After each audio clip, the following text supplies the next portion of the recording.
ভাইরে, যে হারে বাংলাদেশের সেলিব্রিটিরা এখন ছাত্রদের পাশে দাঁড়ানো শুরু করছে, কবে যেন দেখি বীরশ্রেষ্ঠ উপাধি পাওয়া খেলোয়াড় মাশরাফি বিন মোর্তজা প্রোফাইল লাল করে মাঠে নেমে গেছে, আর বাঙালি সব ভুলে আবেগে আপ্লুত হয়ে বুকে টেনে নিচ্ছে। সালমান মুক্তাদির বলছিল এরা একদিন এসে নাটক করবে আর আপনারা সবাই ভুলে যাবেন। ঠিক এমনটাই হয়েছে। সিয়াম আহমেদ, মোশাররফ করিম, অর্ষা, আজমেরি হক বাঁধন আরো অনেকেই মাঠে নেমে এসেছে ছাত্রছাত্রীদের পাশে দাঁড়াতে। নাটকের অভিনেতা একটু আধটু নাটক করবে, এটা তো স্বাভাবিক, তবে তারা তাও সশরীরে ছাত্রছাত্রীদের পাশে এসে দাঁড়িয়েছে। অনেকের তো ফেসবুকে একটা পোস্ট করতেই হাত পা থেকে শুরু করে কদম জোড়া সহ কাঁপতেছে। আবার কেউ তো ছাগলের 3 নাম্বার বাচ্চার মতো উল্টো প্রশ্ন করে বসেছেন, আপনি কি করেছেন দেশের জন্য? যদিও এখনো আন্দোলন শেষ হয় নাই, এই সময় যে তারা এসে ছাত্রদের পাশে দাঁড়িয়েছেন এটা ভালো লাগছে। এখন এখান থেকে যদি আবার পিছু টান দিয়ে কাপুরুষের পরিচয় দেন, তাহলে এই জাতি আপনাদের গালি ছাড়া আর কিছুই দেবে না। যে পাশা ভাইকে দেশবাসী এই কয়দিন মাথার উপর তুলে নাচানাচি করছিল, সেই পাশা ভাই ভাতের হোটেলে গিয়ে মানুষের মাথায় মুতে দিয়ে কাপুরুষ ওরফে চাটার দলের পরিচয় দিয়েছে।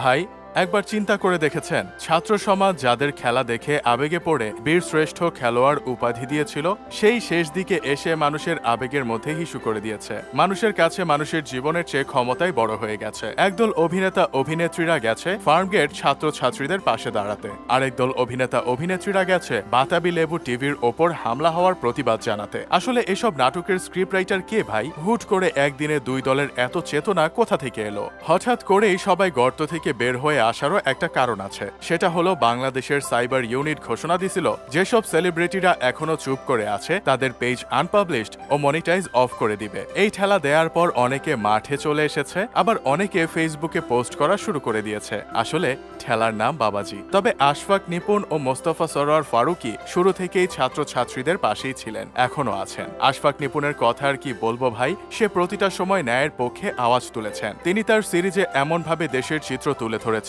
যা এখনকার ডিরেক্টররা এমন জিনিস তুলে ধরতেও ভয় পান। এমন সাহসী আর কিছু মানুষ থাকলে আমাদের সুদিন আসতে দেরি হতো না। শমী কায়সারকে তো আপনারা চেনেন, তাই না? 90-এর দশকের প্রচন্ড গুণী ও আবেদনময়ী অভিনেত্রী ছিলেন। তার আরেকটা পরিচয় হলো তার চাচা হচ্ছেন জহির রায়হান। তার লেখা আর কতদিন বইটি যতবার পড়েছি আমার গায়ে লোম দাঁড়িয়ে গিয়েছে, অথচ উনি আজকে গিয়ে কিছু পোড়া দেয়ালের জন্য কান্নাকাটি করছেন। আমি এটা দেখে অবাক হয়ে গেছি। তার একবারও তার বাবা চাচাদের কথা মনে পড়ল না? পরকালে গিয়ে এসে তাদেরকে মুখ দেখাবে কি করে?